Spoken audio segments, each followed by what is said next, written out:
Ladies and gentlemen, it gives me great pleasure to welcome you to the 16th annual general meeting of the company. The previous year has been a historic one for India as one in which it has successfully tackled major national and international issues. The year 1987 has evidenced an unprecedented drought that has dogged the entire Kharif season, and its repercussions on the company are becoming increasingly clear. The government has done a commendable job in tackling the situation created by the worst drought of the country. It speaks volumes of the government's sincerity, single mindedness that all essential commodities are made available to the people in the drought affected areas all over the country. Under the dynamic leadership of our Prime Minister, I am sure the country will emerge from the present crisis with renewed energy, courage, and the will to survive. The immediate task before us is to take measures for minimizing the impact of weather induced aberrations on crop production. The goal should be to achieve a high rate of growth of production on a sustained basis so that the farm economy is equipped to take in its stride debacles such as the one we have witnessed in the current year. During the last few years, Government of India has taken measures for liberalization of the economy and deregulation of industry, which has helped in creating an environment conducive to investment and industrial growth. Various incentives for infrastructural development and capital investment in backward areas have been provided. The pragmatic policies adopted by the government have accelerated the industrial activities appreciably. Large production capacities entailing sizable capital outlay got an upsurge. The demand, however, has not kept pace with the increased production. Capacity has come to outstrip demand in some cases substantially. Consequently, there has been low capacity utilization in many industries, making their performance unremunerative. Though problems such as power and labor still hamper industrial production, the most critical factor responsible for slowing industrial growth is that demand is not increasing as it should. Unless demand catches up, we will face a scenario where productive units become sick because of poor offtake. The situation calls for restraint on liberal imports and containing of finished products and industrial inputs by reducing indirect taxation. The government, on its part, has initiated various measures to correct the imbalance and stimulate demand, and I hope the same will yield desired results and provide the necessary fillip to the industry and the economy. Indian agriculture had demonstrated its resilience in the past, and the availability of large food grain stocks will be of great help in holding prices in the wake of the drought. The foreign exchange reserves position has remained reasonably satisfactory and will provide useful protection in the deteriorating trade deficit situation. And like agriculture, Indian industry is capable of bouncing back given the wide spectrum of its technological and other capabilities. The management is entrusted with the funds of the shareholders, and in order to make the optimum use, it must be given the right to manage. In this competitive world, an enterprise can only survive if it makes the most efficient use of the scarce resources at its command. It must therefore use the most modern, most effective technology that allows economy of scale. This may mean that in some areas labor may be rendered surplus. However, technology upgradation has a multiplier effect in creating many more jobs in associated fields.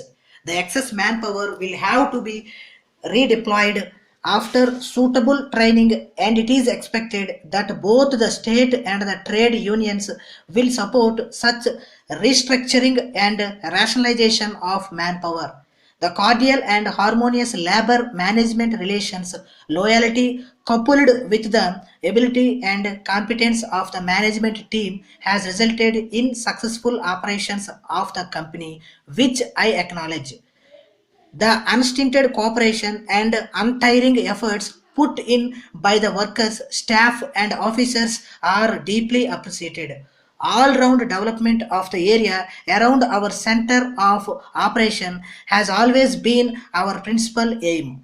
As a giant undertaking, your company has always played the role desired of it with diligence, and we pledge to continue to pursue these objectives with renewed zeal and enthusiasm. I am glad to inform you that with a view to provide social security and retirement benefits to the employees of the company and to ensure their long association with and a true sense of belonging to the company. Your company has instituted a regular gratitude trust, superannuation, and education schemes. I would like to record my thanks to my colleagues on the board for their invaluable counsel and guidance.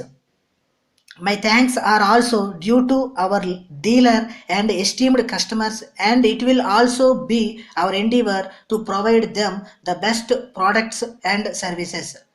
I also tender my sincere thanks to all ranks of the staff for the good work done during the year.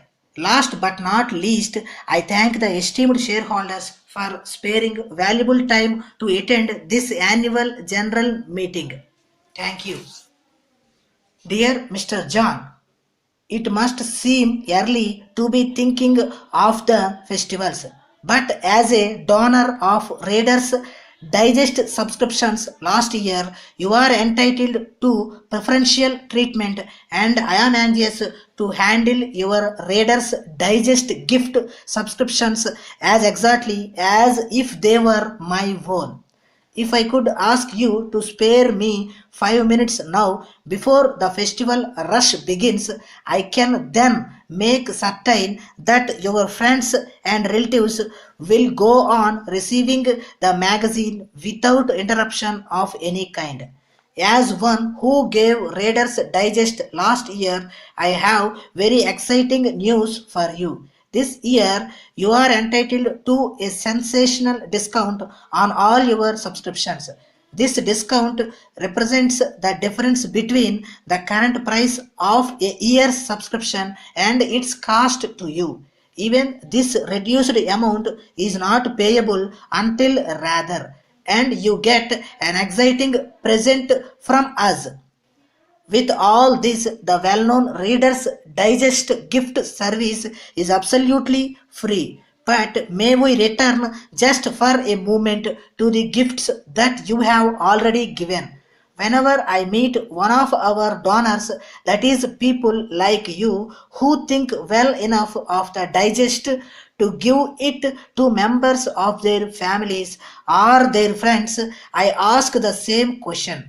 Has anyone ever asked to be taken off your gift list? The answer is always no.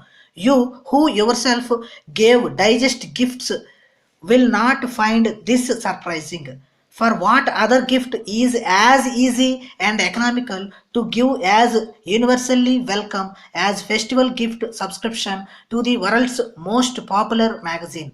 Unlike most gifts given once and soon forgotten, Reader's Digest repeats itself 12 times during the year. Because of your special association with us, we naturally want to give you the best possible service. But to do this, we need your instructions. So please turn to your gift list right away, follow carefully the few simple instructions, and return it to us today. You need pay nothing now. We will bill you later, and our handsome pocket diary will come to you with our best wishes for a happy festival. Yours sincerely.